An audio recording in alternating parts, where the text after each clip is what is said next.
Hello everyone, it's Miss Angela from the Fort Worth Public Library. Welcome back to another Fort Worth Nature Center Discovery Club Storytime.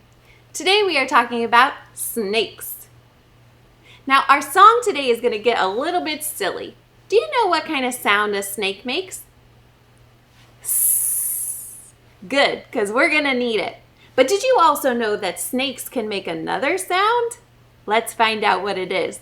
If you know the song Agunk or Ah Went the Little Green Frog, this is a little bit like this. We're going to put our hands together and hiss our snake around, and we're going to say, "Hiss, hiss, went the slippery snake one day." Okay, are you ready? Hiss, hiss, went the slippery snake one day. Hiss, hiss, went the slippery snake. Hiss, hiss, went the slippery snake one day, and they all went hiss. But we all know snakes go shooby-dooby-doo, shooby-dooby-doo, shooby-dooby-doo. We all know snakes go shooby-dooby-doo. They don't go s-s-s. Is that true? Do snakes say shooby-dooby-doo? No, I told you we were going to get a little silly. Let's sing it again. S-s, went the slippery snake one day. Went the slippery snake. Went the slippery snake one day, and they all went I want to see you dancing. But we all know snakes go shooby-dooby-doo, shooby-dooby-doo, shooby-dooby-doo. We all know snakes go shooby-dooby-doo. They don't go Now, our story today is called The Shepherd and the Snake, and it's a folktale from Hungary. I'm going to be playing the part of the shepherd. Once upon a time, beyond the seven seas and beyond the glass mountains, there was a poor shepherd boy. He was so poor that all he had in the world was his shepherd's crook, and he spent his days guarding the mayor's flock of sheep and the mayor's horse. He sat watching the flock one day and thinking how unfair it was that some people, like the mayor, were rich, and other people, like the shepherd boy, were poor.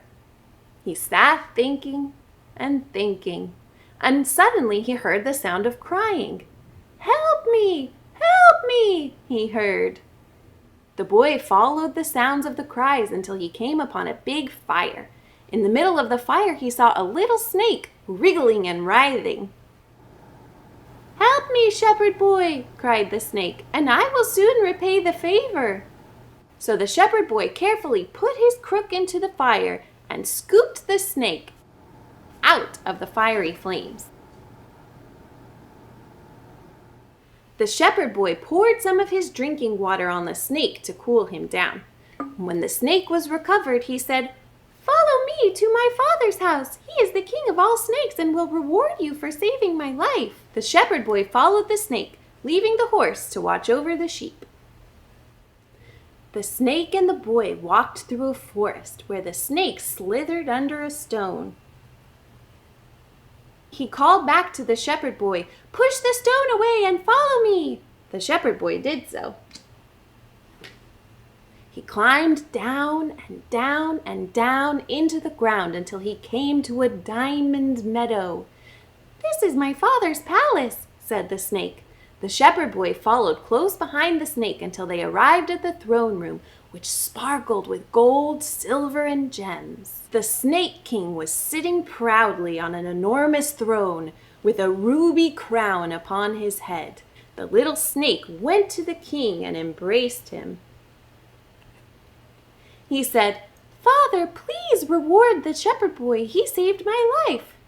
"Shepherd boy," said the king, "you may choose from two things as your reward for saving my son. You can learn to understand all the animals, or I can give you a bag of gold." Now, you may be thinking that the shepherd boy could already speak with the animals since he understood the Snake Prince and the Snake King. But since they were royal animals, they could choose to be understood by humans when they wanted to. The poor shepherd boy thought hard and he was sorely tempted by the bag of gold. Remember, all he had in the world was his shepherd's crook.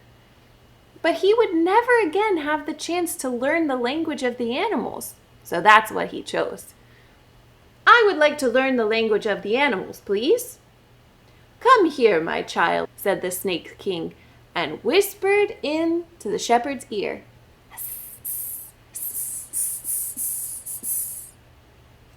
"Now you will be able to understand the language of the animals." So then the poor shepherd said farewell to his friend the snake, and the snake's father the king, "Goodbye," and walked back the way he had come, through the castle, up the steps, and back through the forest. He heard the sheep say, "You're back," and the horse said, "Everything's all right, no trouble while you were away." And the boy sat down under a tree and marveled at all that had happened. As he sat there, 2 birds flew into the tree and started talking to one another. "Did you know," said one bird to the other, "that if only that poor shepherd boy would dig under the tree, he would find a pot of gold?" "Oh, that's too bad. I guess he'll never know." But the shepherd boy heard them and understood everything that they said. And that night, after he returned the mayor's sheep and the mayor's horse to the mayor, he came back to the tree and dug and dug and dug. He dug all night until his shovel hit something hard. He pulled it up out of the ground, and what did he find? A pot full of gold. As the sun rose, he went to the mayor's house to tell the mayor that he could no longer look after the mayor's sheep, and he took the pot of gold and bought his own house and his own flock, and lived happily ever after. The end. Now it's time to head over to Mr. Michael at the Nature Center, who will tell us more about snakes. Thanks for joining us, everyone. We'll see you next week. Good morning, everyone. This is Michael Perez with the Fort Worth Nature Center Refuge. I'm going to welcome you to another week of Discovery Club, and I want to thank Miss Angela for the story time that she provided. Always makes a world of a difference in our program and adds just another fun element to it. So thanks, Miss Angela, for that story time. Now we're going to continue on in talking about snakes. I know when you hear the word snake, some of you out there watching may think, snakes. Some of you out there are like, ooh, cool. Tell me more. And then others are kind of, okay, snakes. You're not scared of them, but you also don't really think much of them. And we all have views of wildlife, particularly snakes. We have a view of snakes. Some of us get scared when you hear the word snake or see a snake. Some of us think it's really cool. They're really cool. And a lot of times our view of snakes and how we look at snakes is something that's passed on. Say, for example, your parents may not be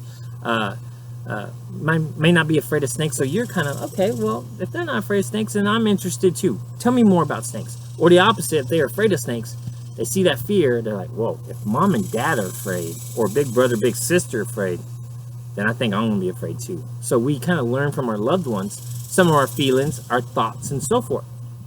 So at the end of this program, I'm hoping that you gain more of appreciation for them. You understand them a little better, and with that understanding comes less of a fear. Okay, and maybe you want to further explore snakes.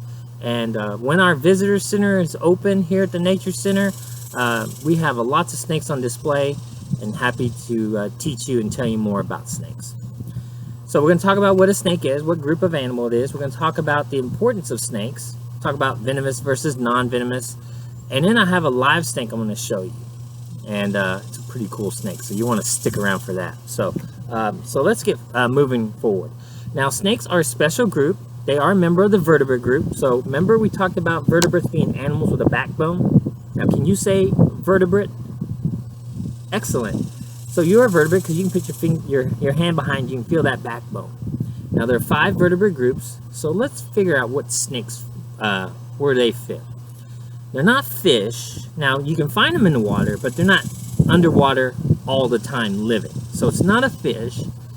They're not birds because they don't fly and they don't have feathers. Feathers being the most important thing. They're not mammals because they're not covered in hair, okay, or fur. Well, they're not amphibians either because their skin is relatively smooth and have other characteristics. So that must mean that they are, yeah, reptiles. Exactly right. So reptiles. Now, reptiles are animals that have a lot of cool characteristics. Number one, they're covered in dry, scaly skin. Now, I have a replica or a fake snake. It rhymes too. I'm doing rhymes with you this morning. A fake snake. So they have scales all over their body. And those scales are very important because it helps protect them. Now, they have different textures, meaning feeling, if you will. So the texture or the feel of a snake on the top, it's bumpy, rough, and it helps protect them. And on the bottom, it's more smooth. Now, you know, and we'll talk a little bit later, snakes don't have any legs or hands or feet or anything like that. So they have to crawl on the ground, on their belly. So having a very smooth skin, or scales, if you will, apologize, that allows them to slide on the ground a whole lot better, right? So if it's rough, it may cause it to maybe not slide or move as fast as it normally would. So they're covered in scales, and those scales also are very important. I don't know if we talked about it when we talked about turtles, but the scales, they interlock in such a way there's no gap, okay? So they keep all their moisture inside of their body. Now that's important because if they live in an area that's arid, which means dry, not a lot of moisture, not a lot of rain, then they don't need to get a lot of moisture to drink.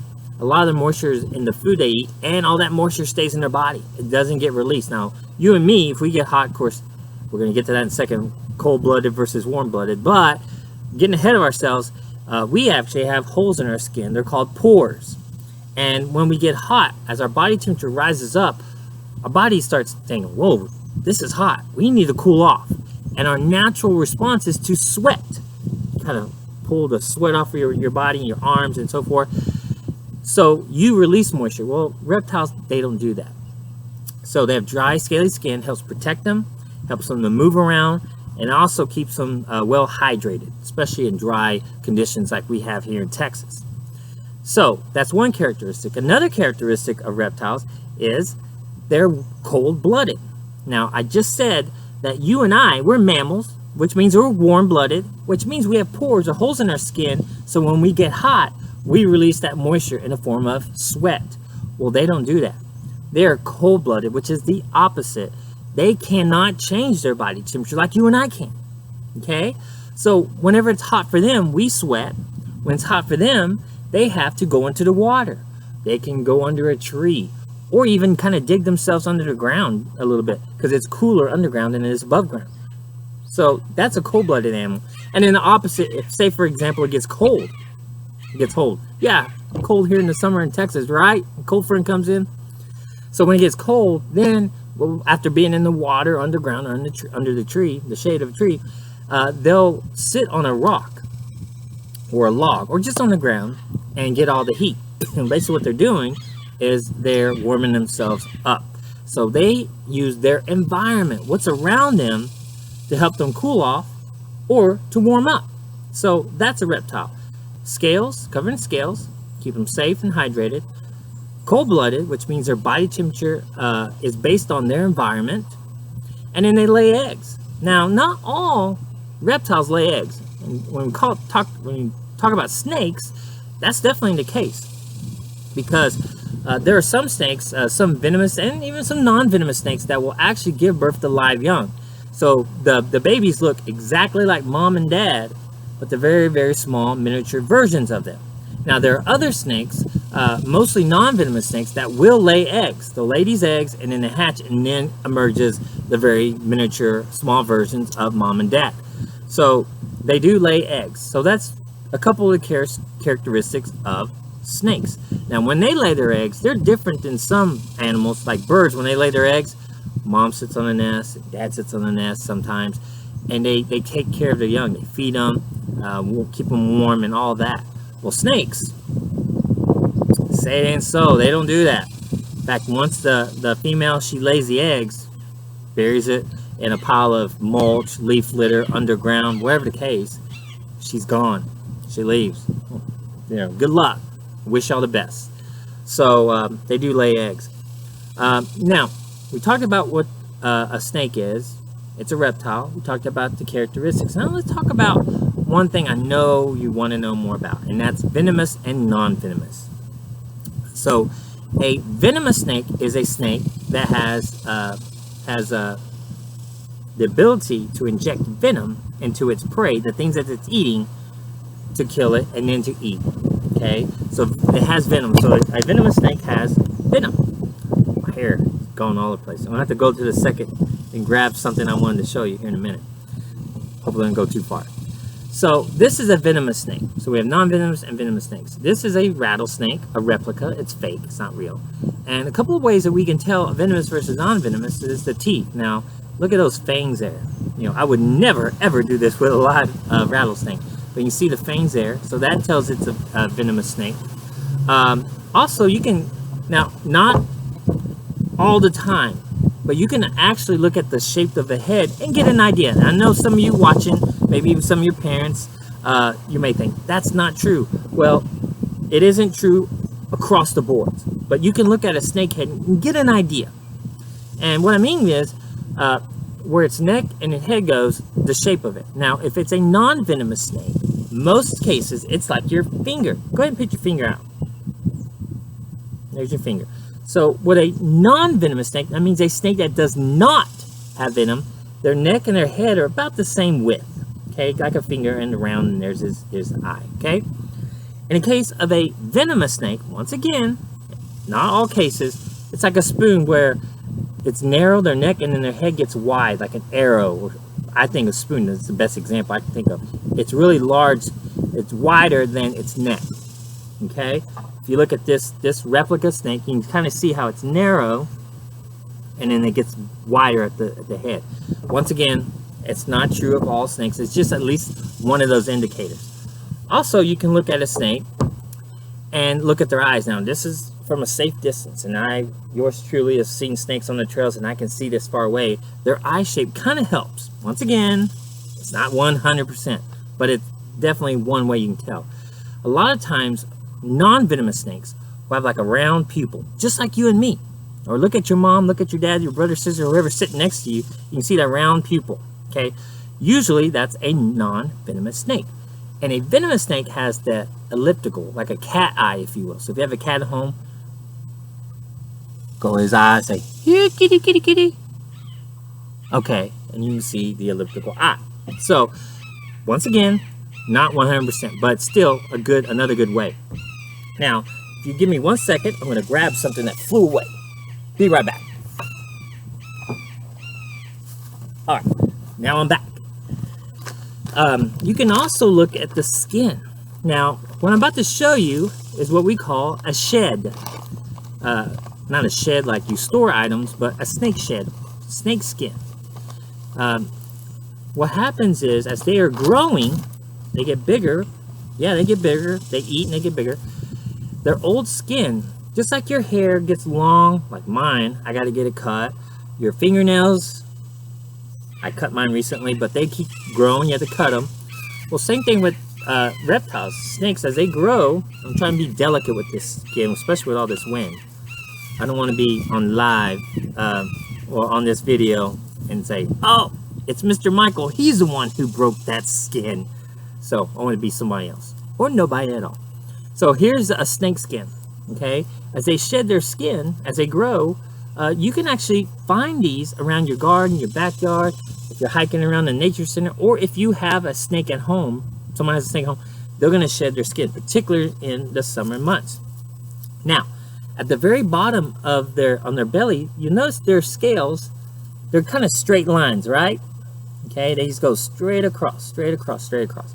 Well, in a case of, and this is not the best example because the tail's missing, I didn't know that. At the very bottom of their tail, near the tip, where you would have straight lines like this, actually on a non-venomous snake, it has like two rows, like a column. A column goes down here and a column goes here. That's usually an indication of a non-venomous snake. So you find a snake shed, mainly you adults out there who garden, and you wonder if it's venomous or not, look at the tail end on the flat side or the belly side, and if it has two columns, two rows, all the way to the tip of the tail from just probably that far, it's non-venomous. If they're straight across all the way down, that's a venomous snake in most cases. So once again, there are exceptions to rules, and I understand that. But generally speaking, that's what you have. All right? So that's how you can tell a venomous versus non-venomous. They have fangs, the eyes, and then also the skin, how their scales are arranged at the very tip of their tail on the underside of their body. Now, with all that being said, number one rule is do not approach a snake. Even if you think you know it's a non-venomous snake, don't get close to it. Keep a distance to it.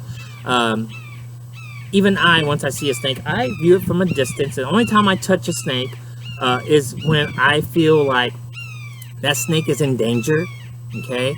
Or if someone is scared. I've gone to people's garages in places where they didn't like the snake, they didn't want the snake in there, and I had to remove it and take it somewhere else. I used to work at a overnight camp, and we once got a snake in there before, and it wasn't pretty. So that's the only time that I touch snakes. Or the snakes that we have, that I'm about to show you, that we use for educational purpose, snakes that we hold all the time, and they're comfortable, okay?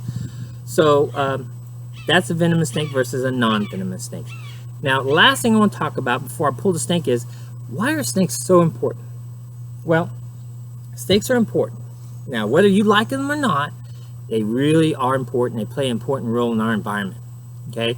Number one, snakes are important because they get rid of pests like rats and mice and things like that. So they help control that pest population, okay? So having snakes around can be very helpful because they get rid of those things that you don't want running around in our house, right? You don't want rats and mice running around inside your house. Well, snakes help control that. Also, snakes are important, even venomous snakes. There are groups that are trying to find cures for diseases, and using snake venom can be helpful to help find those cures for those diseases. So the research out there is helpful for that. And then also, anti-venom includes that venom in it too, so that's very important as well. So snakes play an important role to get rid of pests, and also just to help us combat potential or diseases and so forth, so we can find cures and things like that. So that's why they're so important.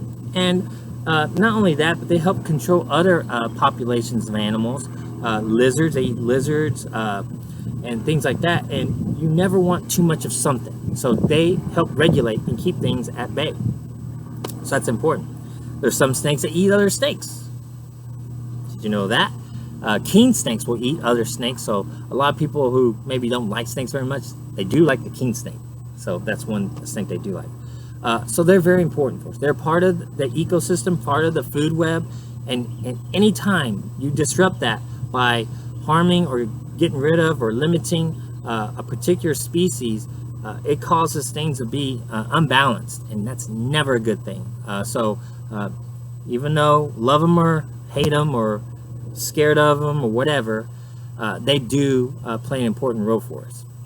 So a little bit about that. So we talked about what a snake is. We talked about the characteristics, venomous, non-venomous. We talked about, showed you some snake skin, and talked about the importance of them. Now, let's pull a snake out so that you can see one close up and live. Now, the snake I'm about to show you, fix my hair a little bit. Yeah, much better. The snake I'm about to show you is called a hognose snake. Now, with a name like hognose, you would think, why is it named that way? Well, we're about to find out, okay? So this snake here is called the Plains Hognose Snake. So let me get him up, okay? I may be looking at you really weird because I'm going to focus on the snake. I'm trying to get him in the camera so you can see. So if you look at him, first of all, look at his nose. You see that hog nose?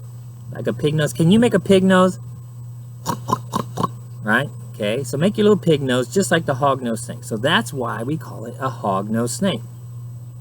So this snake here is, hognose snakes can be found in our area. Okay, I have friends, I live out in Parker County, and friends in towns in Parker County come across these hognose snakes as well. In fact, I had a neighbor who had one in her garden not too long ago as well. So these snakes here are found in our area. Now, hognose snakes are really cool. Now, snakes have a lot of defenses. Now, if you come across a snake in the wild, a snake is not going to attack you. It's not coming after you. It's going to do everything it can to stay away from you and to let you know, hey, buddy, you're a little close. So some of the ways that a snake will let you know that is, number one, it'll hiss. It'll coil up That's kind of like it's doing there. Maybe hiss at you. It may start rattling its tail. Now rattlesnakes, they rattle their tail. They have a rattle there, makes that the rattle sound. But all snakes will rattle their tail, and they hit it up against an object. It may sound like that rattle sound, but that's a sign that they're agitated as well, and let you know. Now this snake here does something even cooler. This snake here, it's pretty small, right? But one of the ways that it intimidates other potential dangers is making itself bigger. And one of the things it does is it'll spread out its neck, and it looks like a cobra. In fact, these snakes are often called or referred to as the Texas cobra because they can spread their necks out, and it looks like a cobra. So it basically says, hey, you better not mess with me. It gets really big, okay? And they sound just like that too, by the way. So they spread out their neck and makes them look bigger. That could be intimidating. That could be a reason why someone wouldn't want to mess with it. Also, this snake here, if it feels too threatened, it plays dead. Yes, that's right. I said that they play dead. They'll get on their back and sit down really quietly. Sometimes for dramatic effect, they'll stick their tongue out. And they'll also let out a stinky, stinky smell. It's called musking. M-U-S-K, musk. So it's a stinky, foul smell. And the hope is to get you away from them. Okay? So that's a hognose snake, and some of the cool things it does to keep you away from them. They're not always just going to strike. Again, they're not just going to strike you. Even the venomous snakes, they're going to try to stay clear as much as they can, and give you warning first. Now, this snake here, we talked about venomous and non-venomous. Well, this is a special snake in that he actually does have venom, but there's a couple of things. His fangs are not at the front like this rattlesnake. You see how the fangs right there? He's more rear fanged, and also the venom that it has, that it creates and makes, it's not very potent compared to, say, a copperhead, cottonmouth, or rattlesnake.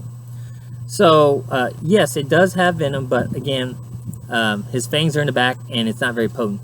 And this snake here, we've had for many years. We had an animal care volunteer who was very appreciative of time here and was very good about serving us, and saw that we had lost one of these over the years that was old itself, and she replaced it. She was very kind to do that. So thank you, Allison, for that.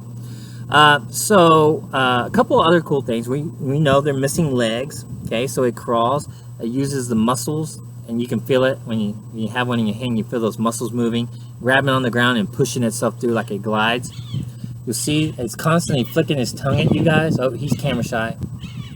He's flicking his tongue at you. He's not going, he's actually smelling. He flicks his tongue out, tastes the air, brings it in, and brains analyze it and knows, okay, it's just a computer screen, just a camera. I'm not worried about it. So that's what his tongue is. And notice it's forked at the very tip. It splits. It's really helpful that he can get a full range of smelling. It's like us having an ear on each side of our head, right? We can hear over here. I can hear the red-shouldered hawk over here calling, and I get all the sounds around me. Now, if I had one ear right here, I could probably only hear right here. Couldn't hear in the back very much. So having a forked tongue allows him to sense and taste that air all around him so that he can figure out what is around him. So that's one thing, and that's why he's always sticking his tongue out. Now, if you want to, you can see that circular eye, that pupil, okay? That's what a non-venomous snake's eye looks like. Now, if you want to have a staring contest with him, I dare you. I challenge you. I double dog dare you to have a staring contest with him. I'm trying to have a staring contest with you right now. Who's going to challenge me? Okay. Who's going to stare and see who blinks first? I'm pretty good at it. But I'm not as good as a snake. Snakes are even better because they do not have eyelids. Their eyes, they can't blink their eyes. Their eyes are always open 24 hours a day, 7 days a week. However, they do have a clear layer of skin that covers their eye. I'm still maintaining my eye contact with you kids, okay? So their eyes are always open, but they have protection there from wind, dirt, and anything that may get near their eyes. So they can still have their eyes open and still be able to see, but they can't blink. So you're never gonna win a staring contest with a snake. Not gonna happen. And you're never gonna win a staring contest against me, because I'm pretty good too myself. I don't think I blinked. You can call me out on it if I have, but I don't think I blinked yet. Okay, so also I'm gonna go ahead and stop it. I'm gonna blink. Okay, I ended it. I could have kept going, but I started looking weird and just staring at you guys. Look at a cool color pattern. It has a black coloration, and then some orange there and some black there. Okay, really cool pattern. Colorful on the bottom, but on top very drab, very brown, with all those markings. Allows it to blend in with its environment so that it can't be seen. And then living near rocks and so forth, the texture of the scales kind of help them blend in, as well as the color. So a great master of the skies. So what else can I tell you about this really cool snake? He does have the nose, okay, but he also has nostrils. Okay, you see those openings between his eye, that opening between his eye and his nose. I'm moving too, I can't keep still. See that? So he does have a nose, okay, but he doesn't use that nose in the same manner we do. He uses that tongue to taste the air and to sense around him. He can feel vibrations when he's on the ground, but once again, his sense is keen. The sense that's keen is that sense of smell.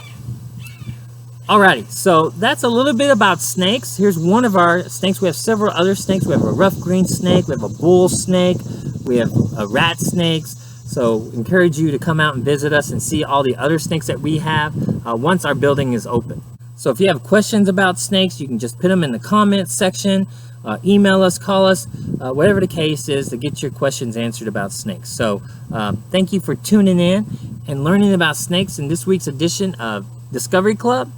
I hope you have a great rest of the day and a great week, and we'll see you here next week as well, as we talk about another form of nature or animal and how important they are to our ecosystems and our habitats around us. So thanks again, and we'll see y'all next week. Bye bye, guys. You want to tell them bye? Say bye bye.